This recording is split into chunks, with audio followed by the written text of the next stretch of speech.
Welcome to the Voxlore. Our channel produces immersive fantasy audiobooks for entertainment and storytelling enjoyment. All content, including narration, sound design, and storytelling elements, is created with passion for fantasy fans. The Call of Cthulhu by H.P. Lovecraft. Chapter 1. The Horror in Clay. The most merciful thing in the world, I think, is the inability of the human mind to correlate all its contents.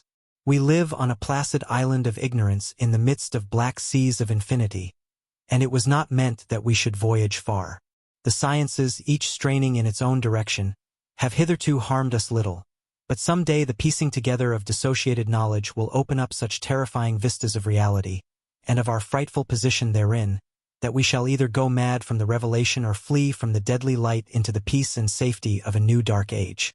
Theosophists have guessed at the awesome grandeur of the cosmic cycle wherein our world and human race form transient incidents. They have hinted at strange survivals in terms which would freeze the blood if not masked by a bland optimism. But it is not from them that there came the single glimpse of forbidden eons which chills me when I think of it and maddens me when I dream of it.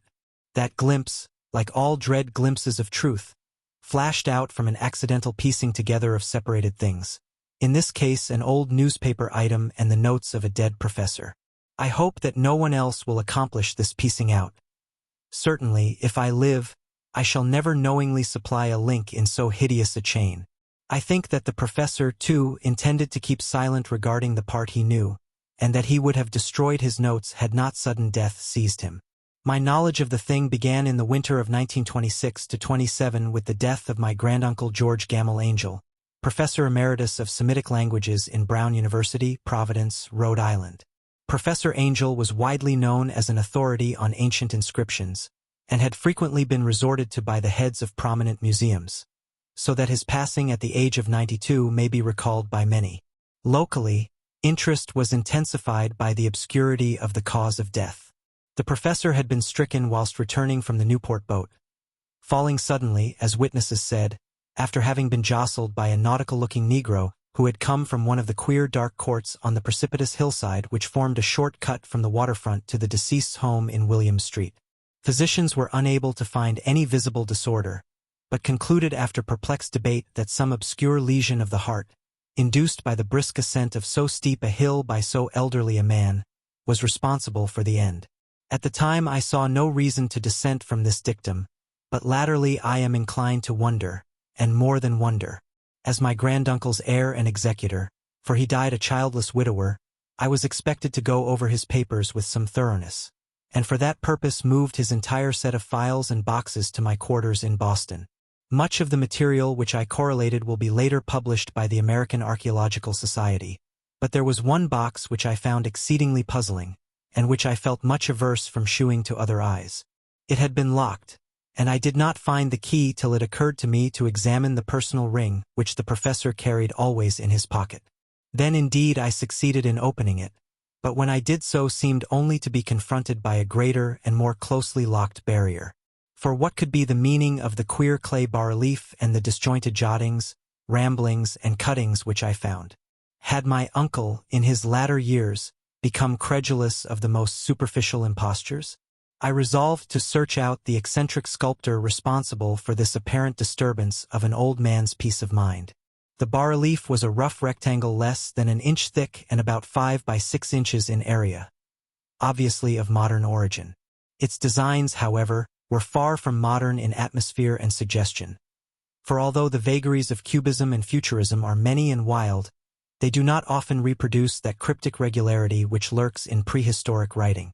And writing of some kind the bulk of these designs seemed certainly to be, though my memory, despite much familiarity with the papers and collections of my uncle, failed in any way to identify this particular species, or even to hint at its remotest affiliations. Above these apparent hieroglyphics was a figure of evidently pictorial intent, though its impressionistic execution forbade a very clear idea of its nature. It seemed to be a sort of monster, or symbol representing a monster, of a form which only a diseased fancy could conceive. If I say that my somewhat extravagant imagination yielded simultaneous pictures of an octopus, a dragon, and a human caricature, I shall not be unfaithful to the spirit of the thing. A pulpy, tentacled head surmounted a grotesque and scaly body with rudimentary wings. But it was the general outline of the whole which made it most shockingly frightful. Behind the figure was a vague suggestion of a cyclopean architectural background. The writing accompanying this oddity was, aside from a stack of press cuttings, in Professor Engel's most recent hand, and made no pretense to literary style. What seemed to be the main document was headed Cthulhu Cult, in characters painstakingly printed to avoid the erroneous reading of a word so unheard of. The manuscript was divided into two sections, the first of which was headed 1925 Dream and Dream Work of H. A. Wilcox, 7 Thomas Street, Providence, Rhode Island, and the second, Narrative of Inspector John R. Legrasse, 121 Bienville Street, New Orleans, Louisiana, at 1908 S. M.A. Notes on Same, and Professor Webb's ACCT. The other manuscript papers were all brief notes, some of them accounts of the queer dreams of different persons, some of them citations from theosophical books and magazines, notably W. Scott Elliott's Atlantis and the Lost Lemuria, and the rest comments on long-surviving secret societies and hidden cults, with references to passages in such mythological and anthropological sourcebooks as Fraser's Golden Bough and Miss Murray's Witch Cult in Western Europe. The cuttings largely alluded to outre mental illnesses and outbreaks of group folly or mania in the spring of 1925. The first half of the principal manuscript told a very peculiar tale. It appears that on March 1, 1925, a thin, dark young man of neurotic and excited aspect had called upon Professor Angel bearing the singular clay bas-relief, which was then exceedingly damp and fresh. His card bore the name of Henry Anthony Wilcox, and my uncle had recognized him as the youngest son of an excellent family slightly known to him, who had latterly been studying sculpture at the Rhode Island School of Design and living alone at the Fleur-de-Lis building near that institution. Wilcox was a precocious youth of known genius but great eccentricity, and had from childhood excited attention through the strange stories and odd dreams he was in the habit of relating. He called himself psychically hypersensitive, but the staid folk of the ancient commercial city dismissed him as merely queer. Never mingling much with his kind, he had dropped gradually from social visibility, and was now known only to a small group of aesthetes from other towns. Even the Providence Art Club, anxious to preserve its conservatism, had found him quite hopeless. On the occasion of the visit, ran the professor's manuscript, the sculptor abruptly asked for the benefit of his host's archaeological knowledge in identifying the hieroglyphics on the bas-relief. He spoke in a dreamy, stilted manner which suggested pose and alienated sympathy, and my uncle shewed some sharpness in replying, for the conspicuous freshness of the tablet implied kinship with anything but archaeology. Young Wilcox's rejoinder, which impressed my uncle enough to make him recall and record it verbatim, was of a fantastically poetic cast which must have typified his whole conversation, and which I have since found highly characteristic of him. He said, "It is new indeed, for I made it last night in a dream of strange cities, and dreams are older than brooding Tyre, or the contemplative Sphinx, or garden-girdled Babylon." It was then that he began that rambling tale which suddenly played upon a sleeping memory and won the fevered interest of my uncle. There had been a slight earthquake tremor the night before, the most considerable felt in New England for some years, and Wilcox's imagination had been keenly affected. Upon retiring, he had had an unprecedented dream of great cyclopean cities of Titan blocks and sky-flung monoliths, all dripping with green ooze and sinister with latent horror. Hieroglyphics had covered the walls and pillars, and from some undetermined point below had come a voice that was not a voice. A chaotic sensation which only fancy could transmute into sound, but which he attempted to render by the almost unpronounceable jumble of letters, Cthulhu Ftain. This verbal jumble was the key to the recollection which excited and disturbed Professor Angel. He questioned the sculptor with scientific minuteness, and studied with almost frantic intensity the bas-relief on which the youth had found himself working, chilled and clad only in his night clothes, when waking had stolen bewilderingly over him.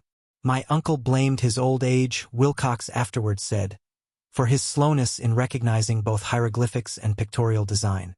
Many of his questions seemed highly out of place to his visitor, especially those which tried to connect the latter with strange cults or societies. and Wilcox could not understand the repeated promises of silence which he was offered in exchange for an admission of membership in some widespread mystical or paganly religious body. When Professor Angel became convinced that the sculptor was indeed ignorant of any cult or system of cryptic lore, he besieged his visitor with demands for future reports of dreams. This bore regular fruit, for after the first interview the manuscript records daily calls of the young man, during which he related startling fragments of nocturnal imagery, whose burden was always some terrible cyclopean vista of dark and dripping stone, with a subterranean voice or intelligence shouting monotonously in enigmatical sense impacts uninscribable save as gibberish.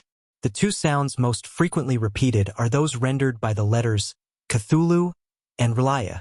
On March 23d, the manuscript continued, Wilcox failed to appear, and inquiries at his quarters revealed that he had been stricken with an obscure sort of fever and taken to the home of his family in Waterman Street.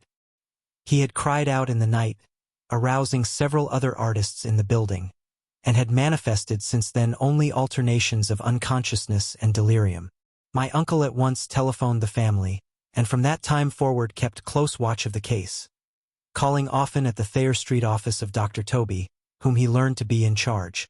The youth's febrile mind, apparently, was dwelling on strange things, and the doctor shuddered now and then as he spoke of them. They included not only a repetition of what he had formerly dreamed, but touched wildly on a gigantic thing miles high, which walked or lumbered about. He at no time fully described this object, but occasional frantic words, as repeated by Dr. Toby, convinced the professor that it must be identical with the nameless monstrosity he had sought to depict in his dream sculpture. Reference to this object, the doctor added, was invariably a prelude to the young man's subsidence into lethargy. His temperature, oddly enough, was not greatly above normal, but his whole condition was otherwise such as to suggest true fever rather than mental disorder. On April 2nd at about 3 p.m., every trace of Wilcox's malady suddenly ceased. He sat upright in bed, astonished to find himself at home and completely ignorant of what had happened in dream or reality since the night of March 22nd. Pronounced well by his physician, he returned to his quarters in 3 days, but to Professor Angel he was of no further assistance. All traces of strange dreaming had vanished with his recovery, and my uncle kept no record of his night thoughts after a week of pointless and irrelevant accounts of thoroughly usual visions. Here the first part of the manuscript ended, but references to certain of the scattered notes gave me much material for thought. So much, in fact, that only the ingrained skepticism then forming my philosophy can account for my continued distrust of the artist. The notes in question were those descriptive of the dreams of various persons covering the same period as that in which young Wilcox had had his strange visitations. My uncle, it seems, had quickly instituted a prodigiously far-flung body of inquiries amongst nearly all the friends whom he could question without impertinence, asking for nightly reports of their dreams, and the dates of any notable visions for some time past. The reception of his request seems to have been varied, but he must, at the very least, have received more responses than any ordinary man could have handled without a secretary. This original correspondence was not preserved, but his notes formed a thorough and really significant digest. Average people in society and business, New England's traditional salt of the earth, gave an almost completely negative result, though scattered cases of uneasy but formless nocturnal impressions appear here and there, always between March 23d and April 2nd, the period of young Wilcox's delirium. Scientific men were little more affected, though 4 cases of vague description suggest fugitive glimpses of strange landscapes, and in one case there is mentioned a dread of something abnormal. It was from the artists and poets that the pertinent answers came, and I know that panic would have broken loose had they been able to compare notes. As it was, lacking their original letters, I half suspected the compiler of having asked leading questions, or of having edited the correspondence in corroboration of what he had latently resolved to see. That is why I continued to feel that Wilcox, somehow cognizant of the old data which my uncle had possessed, had been imposing on the veteran scientist. These responses from aesthetes told a disturbing tale. From February 28th to April 2nd, a large proportion of them had dreamed very bizarre things, the intensity of the dreams being immeasurably the stronger during the period of the sculptor's delirium. Over a fourth of those who reported anything reported scenes and half-sounds not unlike those which Wilcox had described, and some of the dreamers confessed acute fear of the gigantic nameless thing visible toward the last. One case, which the note describes with emphasis, was very sad. The subject, a widely known architect with leanings toward theosophy and occultism, went violently insane on the date of young Wilcox's seizure, and expired several months later after incessant screamings to be saved from some escaped denizen of hell. Had my uncle referred to these cases by name instead of merely by number, I should have attempted some corroboration and personal investigation, but as it was, I succeeded in tracing down only a few. All of these, however, bore out the notes in full. I have often wondered if all the objects of the professor's questioning felt as puzzled as did this fraction. It is well that no explanation shall ever reach them. The press cuttings, as I have intimated, touched on cases of panic, mania, and eccentricity during the given period. Professor Angel must have employed a cutting bureau, for the number of extracts was tremendous and the sources scattered throughout the globe. Here was a nocturnal suicide in London, where a lone sleeper had leaped from a window after a shocking cry. Here likewise a rambling letter to the editor of a paper in South America, where a fanatic deduces a dire future from visions he has seen. A dispatch from California describes a theosophist colony as donning white robes en masse for some glorious fulfillment, which never arrives, whilst items from India speak guardedly of serious native unrest toward the end of March. Voodoo orgies multiply in Haiti, and African outposts report ominous mutterings. American officers in the Philippines find certain tribes bothersome about this time, and New York policemen are mobbed by hysterical Levantines on the night of March 22nd to 23rd. The west of Ireland, too, is full of wild rumor and legendary, and a fantastic painter named Ardwabino hangs a blasphemous dream landscape in the Paris Spring Salon of 1926. And so numerous are the recorded troubles in insane asylums, that only a miracle can have stopped the medical fraternity from noting strange parallelisms and drawing mystified conclusions. A weird bunch of cuttings, all told, and I can at this date scarcely envisage the callous rationalism with which I set them aside. But I was then convinced that young Wilcox had known of the older matters mentioned by the professor. Chapter 2. The Tale of Inspector Legrasse. The older matters which had made the sculptor's dream and bas-relief so significant to my uncle formed the subject of the second half of his long manuscript. Once before, it appears, Professor Angel had seen the hellish outlines of the nameless monstrosity, puzzled over the unknown hieroglyphics, and heard the ominous syllables which can be rendered only as Cthulhu, and all this in so stirring and horrible a connection that it is small wonder he pursued young Wilcox with queries and demands for data. The earlier experience had come in 1908, 17 years before, when the American Archaeological Society held its annual meeting in St. Louis. Professor Angel, as befitted one of his authority and attainments, had had a prominent part in all the deliberations, and was one of the first to be approached by the several outsiders who took advantage of the convocation to offer questions for correct answering and problems for expert solution. The chief of these outsiders, and in a short time the focus of interest for the entire meeting, was a commonplace-looking middle-aged man who had traveled all the way from New Orleans for certain special information unobtainable from any local source. His name was John Raymond Legrasse, and he was by profession an inspector of police. With him he bore the subject of his visit, a grotesque, repulsive, and apparently very ancient stone statuette whose origin he was at a loss to determine. It must not be fancied that Inspector Legrasse had the least interest in archaeology. On the contrary, his wish for enlightenment was prompted by purely professional considerations. The statuette, idol, fetish, or whatever it was, had been captured some months before in the wooded swamps south of New Orleans during a raid on a supposed voodoo meeting, and so singular and hideous were the rites connected with it, that the police could not but realize that they had stumbled on a dark cult totally unknown to them, and infinitely more diabolic than even the blackest of the African voodoo circles. Of its origin, apart from the erratic and unbelievable tales extorted from the captured members, absolutely nothing was to be discovered. Hence the anxiety of the police for any antiquarian lore which might help them to place the frightful symbol, and through it track down the cult to its fountainhead. Inspector Legrasse was scarcely prepared for the sensation which his offering created. One sight of the thing had been enough to throw the assembled men of science into a state of tense excitement, and they lost no time in crowding around him to gaze at the diminutive figure whose utter strangeness and air of genuinely abysmal antiquity hinted so potently at unopened and archaic vistas. No recognized school of sculpture had animated this terrible object, yet centuries and even thousands of years seemed recorded in its dim and greenish surface of unplaceable stone. The figure, which was finally passed slowly from man to man for close and careful study, was between 7 and 8 inches in height, and of exquisitely artistic workmanship. It represented a monster of vaguely anthropoid outline, but with an octopus-like head whose face was a mass of feelers, a scaly, rubbery-looking body, prodigious claws on hind and fore feet, and long, narrow wings behind. This thing, which seemed instinct with a fearsome and unnatural malignancy, was of a somewhat bloated corpulence, and squatted evilly on a rectangular block or pedestal covered with undecipherable characters. The tips of the wings touched the back edge of the block, the seat occupied the center, whilst the long, curved claws of the doubled-up, crouching hind legs gripped the front edge and extended a quarter of the way down toward the bottom of the pedestal. The cephalopod head was bent forward, so that the ends of the facial feelers brushed the backs of huge forepaws which clasped the croucher's elevated knees.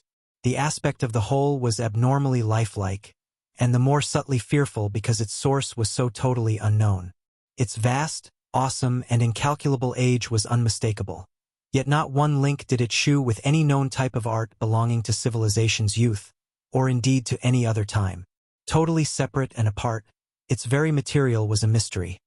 For the soapy, greenish-black stone with its golden or iridescent flecks and striations resembled nothing familiar to geology or mineralogy. The characters along the base were equally baffling, and no member present, despite a representation of half the world's expert learning in this field, could form the least notion of even their remotest linguistic kinship. They, like the subject and material, belonged to something horribly remote and distinct from mankind as we know it. Something frightfully suggestive of old and unhallowed cycles of life in which our world and our conceptions have no part. And yet, as the members severally shook their heads and confessed defeat at the inspector's problem, there was one man in that gathering who suspected a touch of bizarre familiarity in the monstrous shape and writing, and who presently told with some diffidence of the odd trifle he knew. This person was the late William Channing Webb, professor of anthropology in Princeton University, and an explorer of no slight note. Professor Webb had been engaged, 48 years before, in a tour of Greenland and Iceland in search of some runic inscriptions which he failed to unearth, and whilst high up on the West Greenland coast had encountered a singular tribe or cult of degenerate Eskimo whose religion, a curious form of devil worship, chilled him with its deliberate bloodthirstiness and repulsiveness. It was a faith of which other Eskimo knew little, and which they mentioned only with shudders, saying that it had come down from horribly ancient eons before ever the world was made. Besides nameless rites and human sacrifices, there were certain queer hereditary rituals addressed to a supreme elder devil or tornasuk, and of this Professor Webb had taken a careful phonetic copy from an aged Angekok or wizard priest, expressing the sounds in Roman letters as best he knew how. But just now of prime significance was the fetish which this cult had cherished, and around which they danced when the aurora leaped high over the ice cliffs. It was, the professor stated, a very crude bas-relief of stone, comprising a hideous picture and some cryptic writing. And so far as he could tell, it was a rough parallel in all essential features of the bestial thing now lying before the meeting. This data, received with suspense and astonishment by the assembled members, proved doubly exciting to Inspector Legrasse, and he began at once to ply his informant with questions. Having noted and copied an oral ritual among the swamp cult worshippers his men had arrested, he besought the professor to remember as best he might the syllables taken down amongst the diabolist Eskimo. There then followed an exhaustive comparison of details, and a moment of really odd silence when both detective and scientist agreed on the virtual identity of the phrase common to two hellish rituals so many worlds of distance apart. What, in substance, both the Eskimo wizards and the Louisiana swamp priests had chanted to their kindred idols was something very like this, the word divisions being guessed at from traditional breaks in the phrase as chanted aloud. Pichenglui mglwnaf Cthulhu Relia Ganegelfdane. Legrasse had 1 point in advance of Professor Webb, for several among his mongrel prisoners had repeated to him what older celebrants had told them the words meant. This text, as given, ran something like this. In his house at Relia dead Cthulhu waits dreaming. And now, in response to a general and urgent demand, Inspector Legrasse related as fully as possible his experience with the swamp worshippers, telling a story to which I could see my uncle attached profound significance. It savored of the wildest dreams of mythmaker and theosophist, and disclosed an astonishing degree of cosmic imagination among such half-castes and pariahs as might be least expected to possess it. On November 1, 1907, there had come to the New Orleans police a frantic summons from the swamp and lagoon country to the south. The squatters there, mostly primitive but good-natured descendants of Lafitte's men, were in the grip of stark terror from an unknown thing which had stolen upon them in the night. It was voodoo, apparently, but voodoo of a more terrible sort than they had ever known, and some of their women and children had disappeared since the malevolent tom-tom had begun its incessant beating far within the black-haunted woods where no dweller ventured. There were insane shouts and harrowing screams, soul-chilling chants and dancing devil flames. And, the frightened messenger added, the people could stand it no more. So a body of 20 police, filling 2 carriages and an automobile, had set out in the late afternoon with the shivering squatter as a guide. At the end of the passable road they alighted, and for miles splashed on in silence through the terrible cypress woods where day never came. Ugly roots and malignant hanging nooses of Spanish moss beset them, and now and then a pile of dank stones or fragment of a rotting wall intensified by its hint of morbid habitation, a depression which every malformed tree and every fungus islet combined to create. At length the squatter settlement, a miserable huddle of huts, hove in sight, and hysterical dwellers ran out to cluster around the group of bobbing lanterns. The muffled beat of tom-toms was now faintly audible far, far ahead, and a curdling shriek came at infrequent intervals when the wind shifted. A reddish glare, too, seemed to filter through the pale undergrowth beyond endless avenues of forest night. Reluctant even to be left alone again, each one of the cowed squatters refused point-blank to advance another inch toward the scene of unholy worship. So Inspector Legrasse and his 19 colleagues plunged on unguided into black arcades of horror that none of them had ever trod before.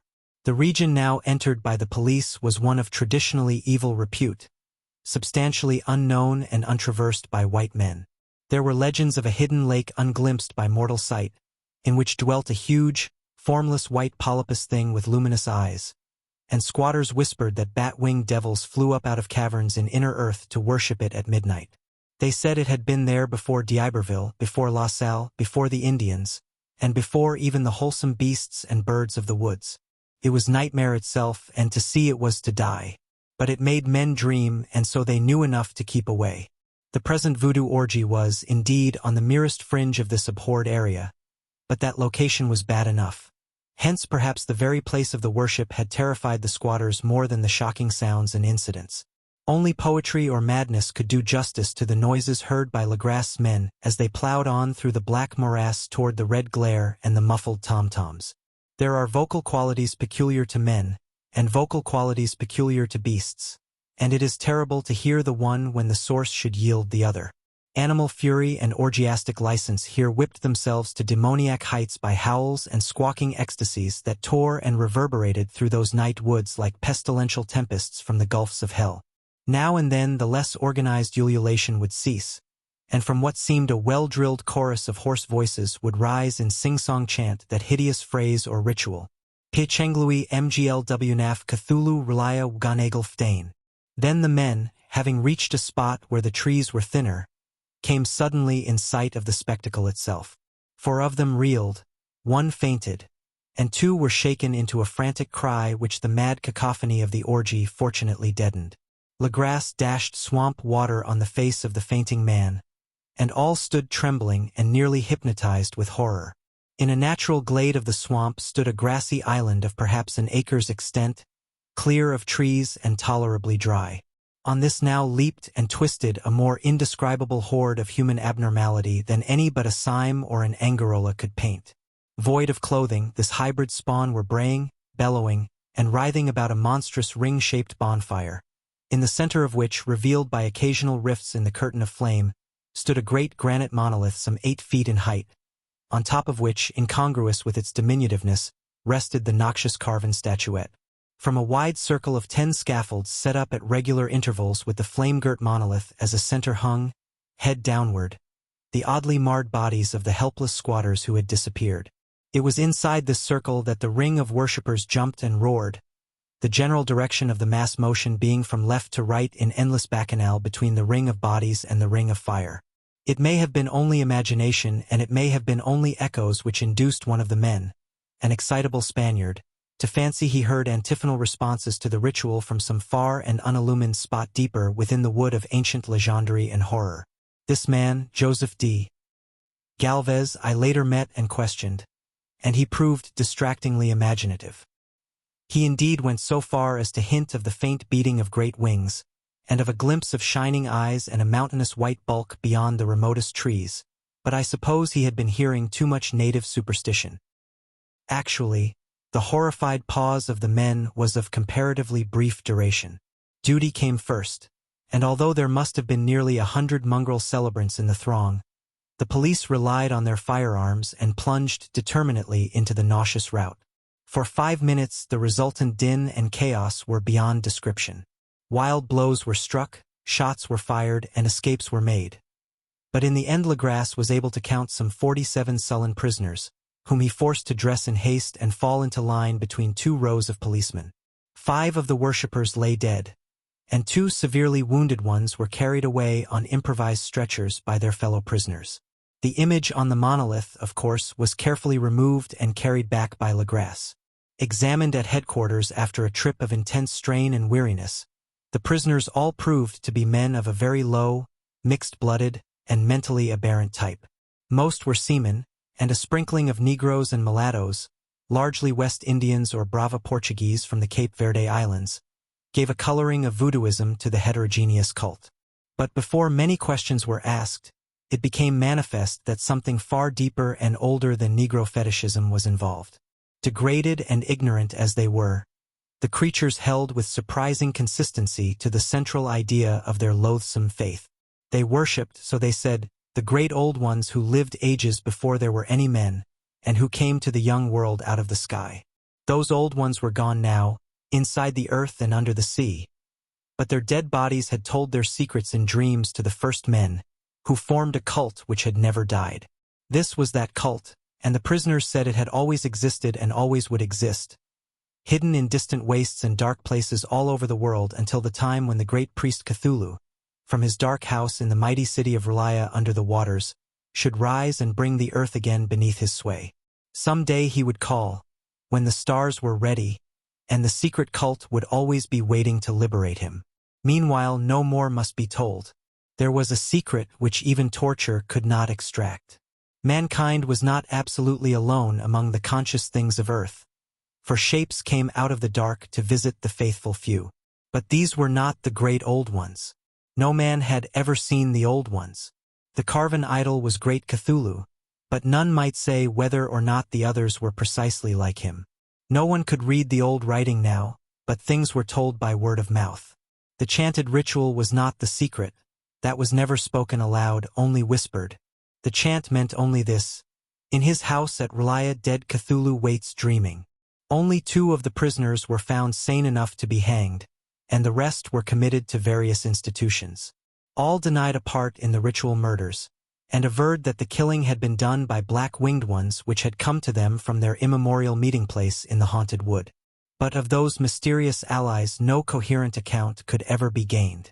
What the police did extract came mainly from an immensely aged mestizo named Castro, who claimed to have sailed to strange ports and talked with undying leaders of the cult in the mountains of China. Old Castro remembered bits of hideous legend that paled the speculations of theosophists and made man and the world seem recent and transient indeed. There had been eons when other things ruled on the earth, and they had had great cities. Remains of them, he said the deathless Chinamen had told him, were still to be found as cyclopean stones on islands in the Pacific. They all died vast epochs of time before men came, but there were arts which could revive them when the stars had come round again to the right positions in the cycle of eternity. They had, indeed, come themselves from the stars, and brought their images with them. These great old ones, Castro continued, were not composed altogether of flesh and blood. They had shape, for did not this star-fashioned image prove it? But that shape was not made of matter. When the stars were right, they could plunge from world to world through the sky. But when the stars were wrong, they could not live. But although they no longer lived, they would never really die. They all lay in stone houses in their great city of Relia, preserved by the spells of mighty Cthulhu for a glorious resurrection when the stars and the earth might once more be ready for them. But at that time some force from outside must serve to liberate their bodies. The spells that preserved them intact likewise prevented them from making an initial move, and they could only lie awake in the dark and think whilst uncounted millions of years rolled by. They knew all that was occurring in the universe, but their mode of speech was transmitted thought. Even now they talked in their tombs. When, after infinities of chaos, the first men came, the great old ones spoke to the sensitive among them by molding their dreams. For only thus could their language reach the fleshly minds of mammals. Then, whispered Castro, those first men formed the cult around small idols which the great ones shewed them. Idols brought in dim eras from dark stars. That cult would never die till the stars came right again, and the secret priests would take great Cthulhu from his tomb to revive his subjects and resume his rule of earth. The time would be easy to know, for then mankind would have become as the great old ones. Free and wild and beyond good and evil, with laws and morals thrown aside and all men shouting and killing and reveling in joy. Then the liberated old ones would teach them new ways to shout and kill and revel and enjoy themselves, and all the earth would flame with a holocaust of ecstasy and freedom. Meanwhile the cult, by appropriate rites, must keep alive the memory of those ancient ways and shadow forth the prophecy of their return. In the elder time chosen men had talked with the entombed old ones in dreams, but then something had happened. The great stone city Relia, with its monoliths and sepulchres, had sunk beneath the waves, and the deep waters, full of the one primal mystery through which not even thought can pass, had cut off the spectral intercourse. But memory never died, and high priests said that the city would rise again when the stars were right. Then came out of the earth the black spirits of earth, moldy and shadowy, and full of dim rumors picked up in caverns beneath forgotten sea bottoms. But of them old Castro dared not speak much. He cut himself off hurriedly, and no amount of persuasion or subtlety could elicit more in this direction. The size of the old ones, too, he curiously declined to mention. Of the cult, he said that he thought the center lay amid the pathless deserts of Arabia, where Iram, the city of pillars, dreams hidden and untouched. It was not allied to the European witch cult, and was virtually unknown beyond its members. No book had ever really hinted of it, though the deathless Chinamen said that there were double meanings in the Necronomicon of the mad Arab Abdul al-Hazard which the initiated might read as they chose, especially the much-discussed couplet, "That is not dead which can eternal lie, and with strange aeons even death may die." Legras, deeply impressed and not a little bewildered, had inquired in vain concerning the historic affiliations of the cult. Castro, apparently, had told the truth when he said that it was wholly secret. The authorities at Tulane University could shed no light upon either cult or image, and now the detective had come to the highest authorities in the country and met with no more than the Greenland tale of Professor Webb. The feverish interest aroused at the meeting by Legras' tale, corroborated as it was by the statuette, is echoed in the subsequent correspondence of those who attended, although scant mention occurs in the formal publications of the Society. Caution is the first care of those accustomed to face occasional charlatanry and imposture. Legras for some time lent the image to Professor Webb, but at the latter's death it was returned to him and remains in his possession, where I viewed it not long ago. It is truly a terrible thing, and unmistakably akin to the dream sculpture of young Wilcox. That my uncle was excited by the tale of the sculptor I did not wonder, for what thoughts must arise upon hearing, after a knowledge of what Legras had learned of the cult, of a sensitive young man who had dreamed not only the figure and exact hieroglyphics of the swamp-found image and the Greenland devil tablet, but had come in his dreams upon at least 3 of the precise words of the formula uttered alike by Eskimo diabolists and mongrel Louisianans? Professor Engel's instant start on an investigation of the utmost thoroughness was eminently natural, though privately I suspected young Wilcox of having heard of the cult in some indirect way, and of having invented a series of dreams to heighten and continue the mystery at my uncle's expense. The dream narratives and cuttings collected by the professor were, of course, strong corroboration, but the rationalism of my mind and the extravagance of the whole subject led me to adopt what I thought the most sensible conclusions. So, after thoroughly studying the manuscript again and correlating the theosophical and anthropological notes with the cult narrative of Legras, I made a trip to Providence to see the sculptor and give him the rebuke I thought proper for so boldly imposing upon a learned and aged man. Wilcox still lived alone in the fleur-de-lis building in Thomas Street, a hideous Victorian imitation of 17th-century Breton architecture which flaunts its stuccoed front amidst the lovely colonial houses on the ancient hill, and under the very shadow of the finest Georgian steeple in America. I found him at work in his rooms, and at once conceded from the specimens scattered about that his genius is indeed profound and authentic. He will, I believe, sometime be heard from as one of the great decadents, for he is crystallized in clay and will one day mirror in marble those nightmares and fantasies which Arthur Machen evokes in prose, and Clark Ashton Smith makes visible in verse and in painting.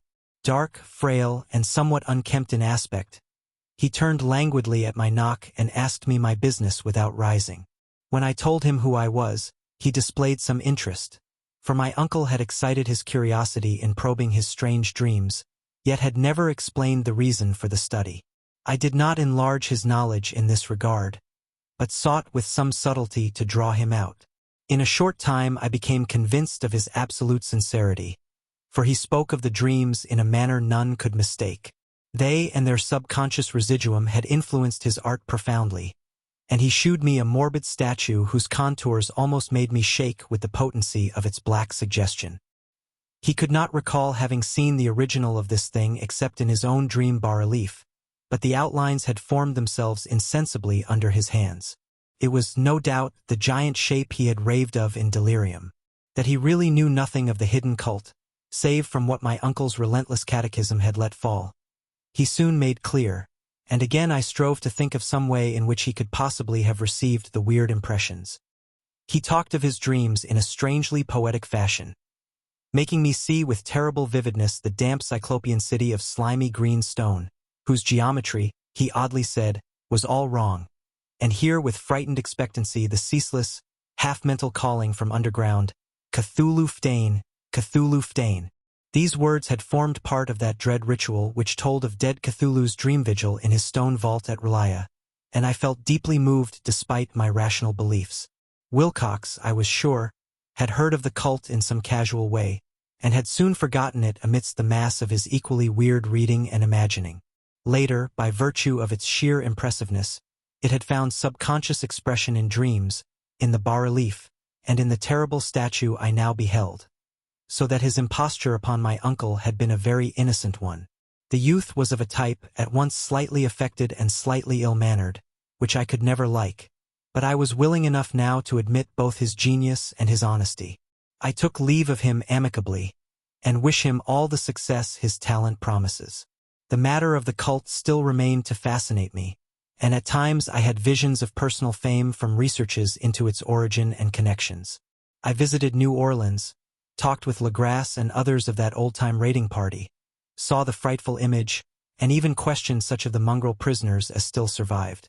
Old Castro, unfortunately, had been dead for some years. What I now heard so graphically at first hand, though it was really no more than a detailed confirmation of what my uncle had written, excited me afresh, for I felt sure that I was on the track of a very real, very secret, and very ancient religion whose discovery would make me an anthropologist of note. My attitude was still one of absolute materialism, as I wish it still were, and I discounted with almost inexplicable perversity the coincidence of the dream notes and odd cuttings collected by Professor Angel. One thing I began to suspect, and which I now fear I know, is that my uncle's death was far from natural. He fell on a narrow hill street leading up from an ancient waterfront swarming with foreign mongrels, after a careless push from a Negro sailor. I did not forget the mixed blood and marine pursuits of the cult members in Louisiana, and would not be surprised to learn of secret methods and poison needles as ruthless and as anciently known as the cryptic rites and beliefs. Legras and his men, it is true, have been let alone. But in Norway a certain seaman who saw things is dead. Might not the deeper inquiries of my uncle after encountering the sculptor's data have come to sinister ears? I think Professor Angel died because he knew too much, or because he was likely to learn too much. Whether I shall go as he did remains to be seen, for I have learned much now. Chapter 3. The Madness from the Sea. If heaven ever wishes to grant me a boon, it will be a total effacing of the results of a mere chance which fixed my eye on a certain stray piece of shelf paper. It was nothing on which I would naturally have stumbled in the course of my daily round, for it was an old number of an Australian journal, the Sydney Bulletin for April 18, 1925. It had escaped even the cutting bureau which had at the time of its issuance been avidly collecting material for my uncle's research. I had largely given over my inquiries into what Professor Angel called the Cthulhu cult, and was visiting a learned friend in Paterson, New Jersey, the curator of a local museum and a mineralogist of note. Examining one day the reserve specimens roughly set on the storage shelves in a rear room of the museum, my eye was caught by an odd picture in one of the old papers spread beneath the stones. It was the Sydney Bulletin I have mentioned, for my friend has wide affiliations in all conceivable foreign parts, and the picture was a half-tone cut of a hideous stone image almost identical with that which Legrasse had found in the swamp. Eagerly clearing the sheet of its precious contents, I scanned the item in detail, and was disappointed to find it of only moderate length. What it suggested, however, was of portentous significance to my flagging quest, and I carefully tore it out for immediate action.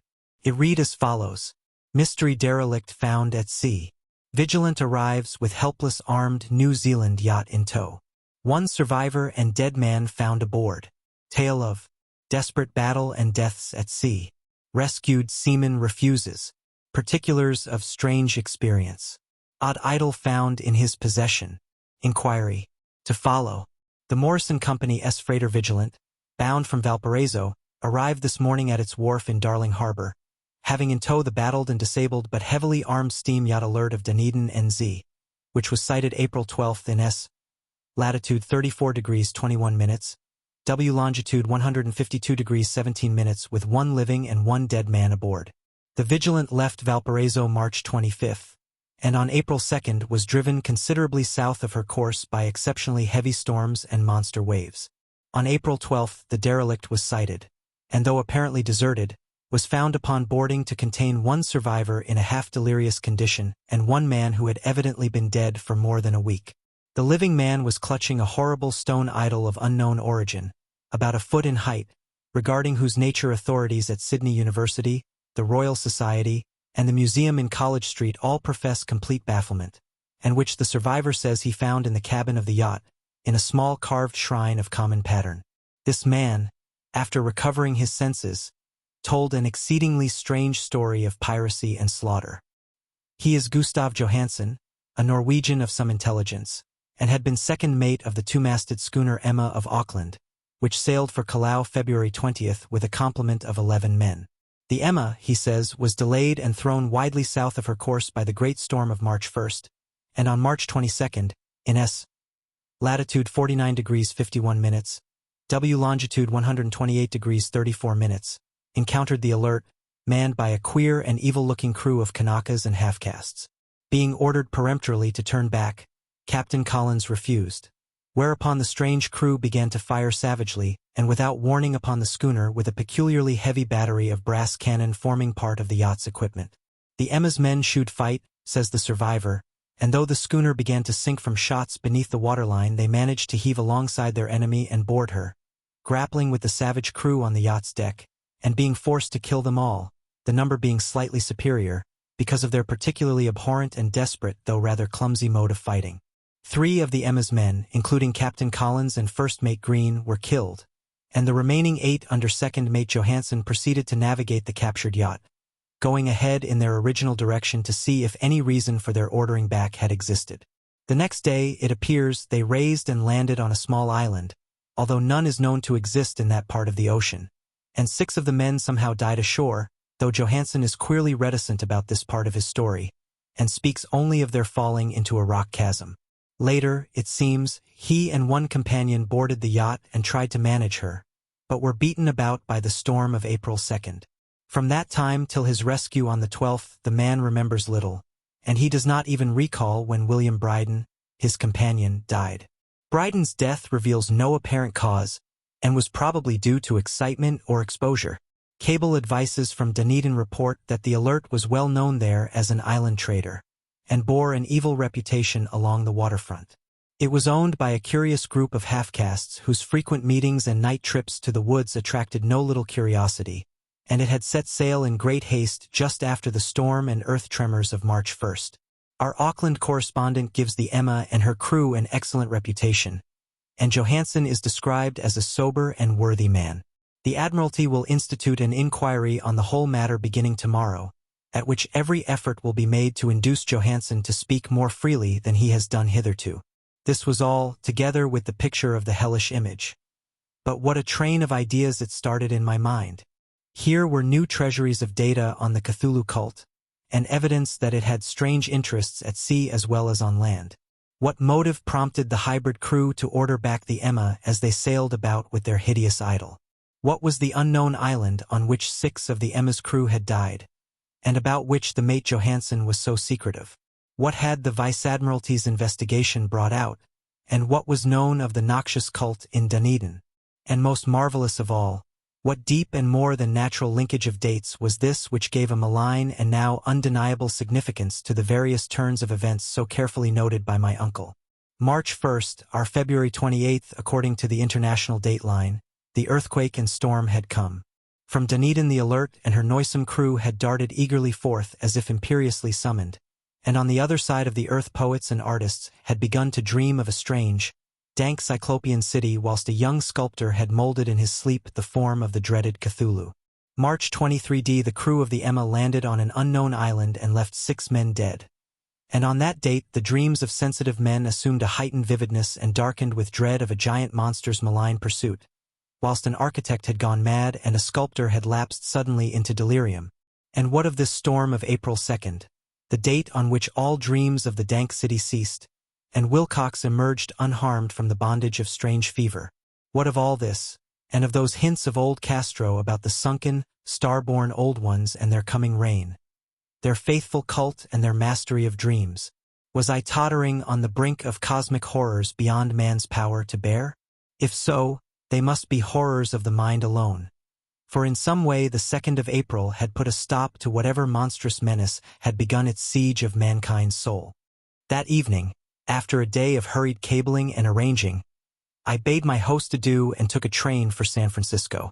In less than a month I was in Dunedin, where, however, I found that little was known of the strange cult members who had lingered in the old sea taverns. Waterfront scum was far too common for special mention, though there was vague talk about one inland trip these mongrels had made, during which faint drumming and red flame were noted on the distant hills. In Auckland I learned that Johansen had returned with yellow hair turned white after a perfunctory and inconclusive questioning at Sydney, and had thereafter sold his cottage in West Street and sailed with his wife to his old home in Oslo. Of his stirring experience he would tell his friends no more than he had told the Admiralty officials, and all they could do was to give me his Oslo address. After that I went to Sydney and talked profitlessly with seamen and members of the Vice-Admiralty Court. I saw the Alert, now sold and in commercial use at Circular Quay in Sydney Cove, but gained nothing from its non-committal bulk. The crouching image with its cuttlefish head, dragon body, scaly wings and hieroglyphed pedestal was preserved in the museum at Hyde Park, and I studied it long and well, finding it a thing of balefully exquisite workmanship, and with the same utter mystery, terrible antiquity, and unearthly strangeness of material which I had noted in Legrass's smaller specimen. Geologists, the curator told me, had found it a monstrous puzzle, for they vowed that the world held no rock like it. Then I thought with a shudder of what old Castro had told Legrasse about the primal great ones. They had come from the stars, and had brought their images with them. Shaken with such a mental revolution as I had never before known, I now resolved to visit mate Johansen in Oslo. Sailing for London, I re-embarked at once for the Norwegian capital, and one autumn day landed at the trim wharves in the shadow of the Egeberg. Johansen's address, I discovered, lay in the old town of King Harald Hardrada, which kept alive the name of Oslo during all the centuries that the greater city masqueraded as Christiana. I made the brief trip by taxicab, and knocked with palpitant heart at the door of a neat and ancient building with plastered front. A sad-faced woman in black answered my summons, and I was stung with disappointment when she told me in halting English that Gustav Johansen was no more. He had not survived his return, said his wife, for the doings at sea in 1925 had broken him. He had told her no more than he had told the public, but had left a long manuscript of technical matters, as he said, written in English, evidently in order to safeguard her from the peril of casual perusal. During a walk through a narrow lane near the Gothenburg dock, a bundle of papers falling from an attic window had knocked him down. 2 Lascar sailors at once helped him to his feet, but before the ambulance could reach him he was dead. Physicians found no adequate cause for the end, and laid it to heart trouble and a weakened constitution. I now felt gnawing at my vitals that dark terror which will never leave me till I, too, am at rest, accidentally or otherwise. Persuading the widow that my connection with her husband's technical matters was sufficient to entitle me to his manuscript, I bore the document away and began to read it on the London boat. It was a simple, rambling thing, a naive sailor's effort at a post facto diary, and strove to recall day by day that last awful voyage. I cannot attempt to transcribe it verbatim in all its cloudiness and redundance, but I will tell its gist enough to shew why the sound of the water against the vessel's sides became so unendurable to me that I stopped my ears with cotton. Johansen, thank God, did not know quite all, even though he saw the city and the thing, but I shall never sleep calmly again when I think of the horrors that lurk ceaselessly behind life in time and in space, and of those unhallowed blasphemies from elder stars which dream beneath the sea, known and favored by a nightmare cult ready and eager to loose them on the world whenever another earthquake shall heave their monstrous stone city again to the sun and air. Johansen's voyage had begun just as he told it to the Vice-Admiralty. The Emma, in ballast, had cleared Auckland on February 20th, and had felt the full force of that earthquake-born tempest which must have heaved up from the sea bottom the horrors that filled men's dreams. Once more under control, the ship was making good progress when held up by the Alert on March 22nd, and I could feel the mate's regret as he wrote of her bombardment and sinking. Of the swarthy cult fiends on the Alert he speaks with significant horror. There was some peculiarly abominable quality about them which made their destruction seem almost a duty, and Johansen shews ingenuous wonder at the charge of ruthlessness brought against his party during the proceedings of the Court of Inquiry. Then, driven ahead by curiosity in their captured yacht under Johansen's command, the men sight a great stone pillar sticking out of the sea, and in S latitude 47 degrees 9 minutes, W longitude 126 degrees 43 minutes come upon a coastline of mingled mud, ooze, and weedy cyclopean masonry which can be nothing less than the tangible substance of Earth's supreme terror, the nightmare corpse city of Relia, that was built in measureless eons behind history by the vast, loathsome shapes that seeped down from the dark stars. There lay great Cthulhu and his hordes, hidden in green slimy vaults and sending out at last, after cycles incalculable, the thoughts that spread fear to the dreams of the sensitive and called imperiously to the faithful to come on a pilgrimage of liberation and restoration. All this Johansen did not suspect, but God knows he soon saw enough. I suppose that only a single mountaintop, the hideous monolith-crowned citadel whereon great Cthulhu was buried, actually emerged from the waters. When I think of the extent of all that may be brooding down there, I almost wish to kill myself forthwith. Johansen and his men were awed by the cosmic majesty of this dripping Babylon of elder demons, and must have guessed without guidance that it was nothing of this or of any sane planet. Awe at the unbelievable size of the greenish stone blocks, at the dizzying height of the great carven monolith, and at the stupefying identity of the colossal statues and bas-reliefs with the queer image found in the shrine on the Alert, is poignantly visible in every line of the mate's frightened description.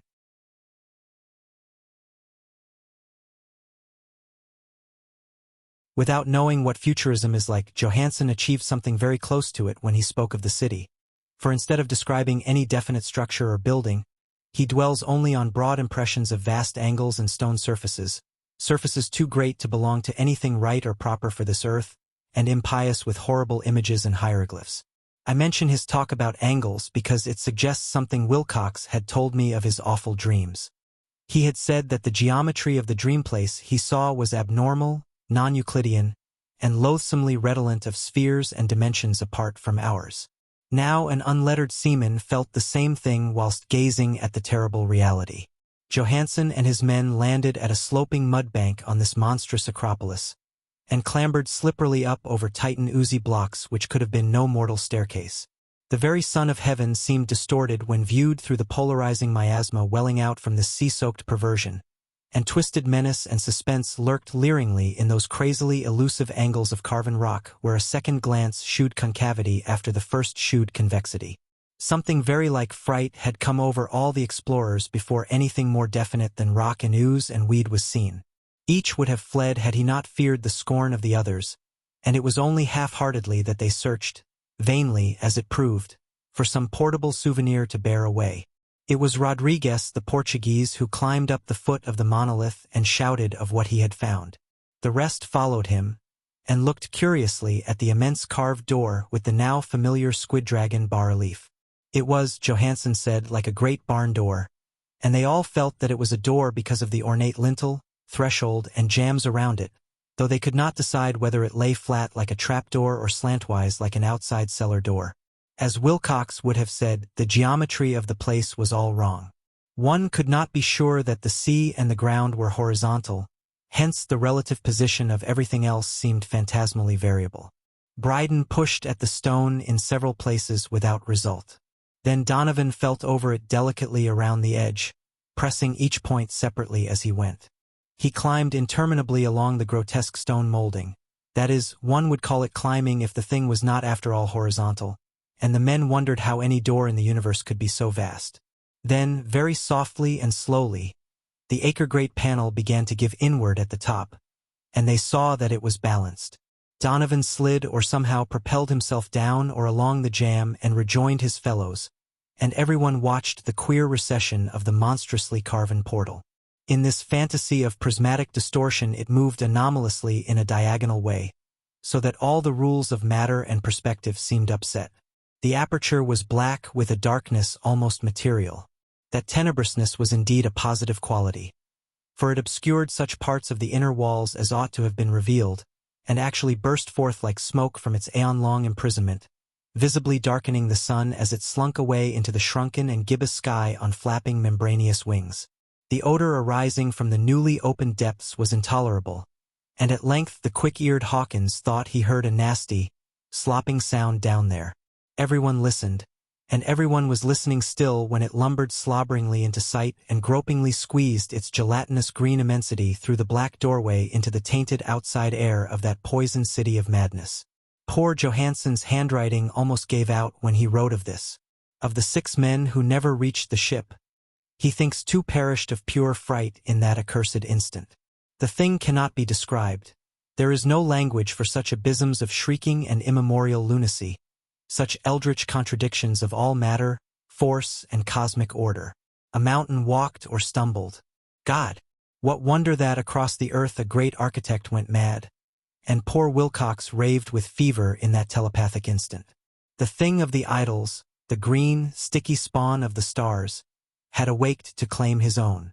The stars were right again, and what an age-old cult had failed to do by design, a band of innocent sailors had done by accident. After vigintillions of years, great Cthulhu was loose again, and ravening for delight.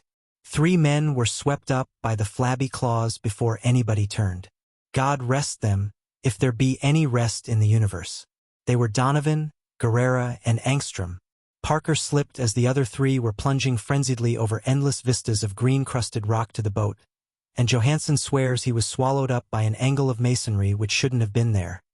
An angle which was acute, but behaved as if it were obtuse. So only Bryden and Johansen reached the boat, and pulled desperately for the alert as the mountainous monstrosity flopped down the slimy stones and hesitated floundering at the edge of the water.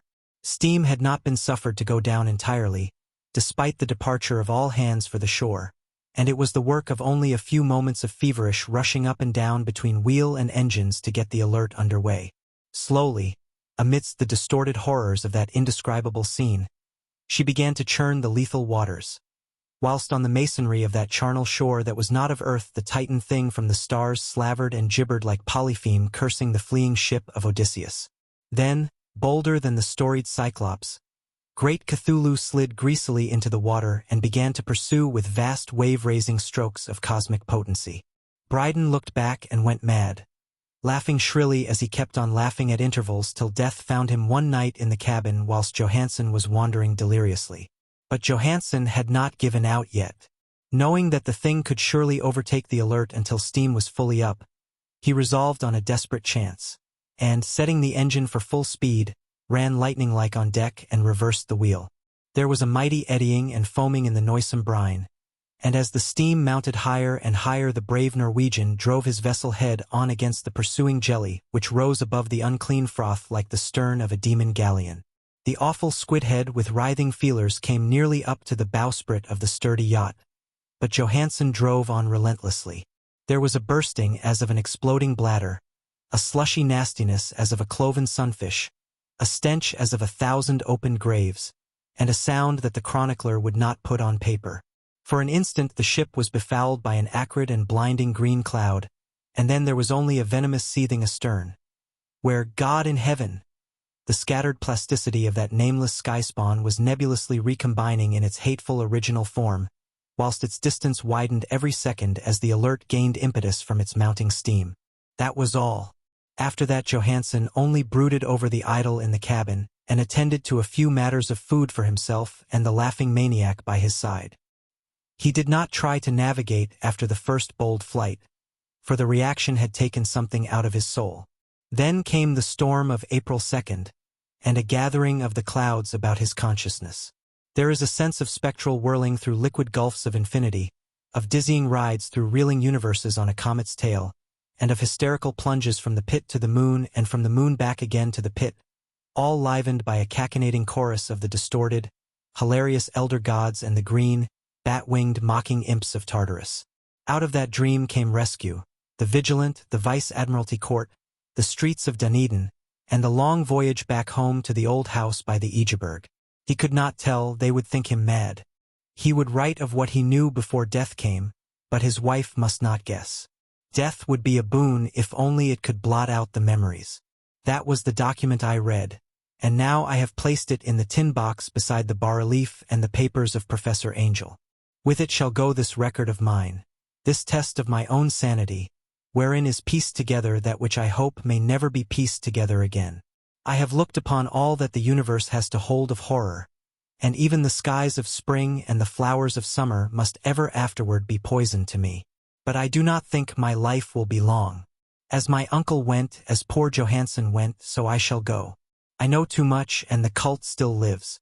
Cthulhu still lives, too, I suppose, again in that chasm of stone which has shielded him since the sun was young.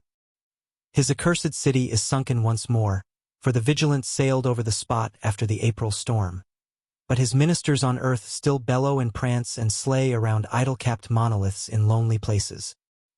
He must have been trapped by the sinking whilst within his black abyss, or else the world would by now be screaming with fright and frenzy. Who knows the end? What has risen may sink, and what has sunk may rise. Loathsomeness waits and dreams in the deep, and decay spreads over the tottering cities of men. A time will come, but I must not and cannot think. Let me pray that, if I do not survive this manuscript, my executors may put caution before audacity and see that it meets no other eye. And that concludes this book of adventure. If you enjoyed the story, don't forget to hit that like button. It really helps the channel grow. Share this audiobook with fellow fantasy lovers. And if you haven't already, subscribe to the Voxlore and ring the bell so you never miss a new tale. Until next time, keep your imagination wild and your stories legendary. See you in the next adventure.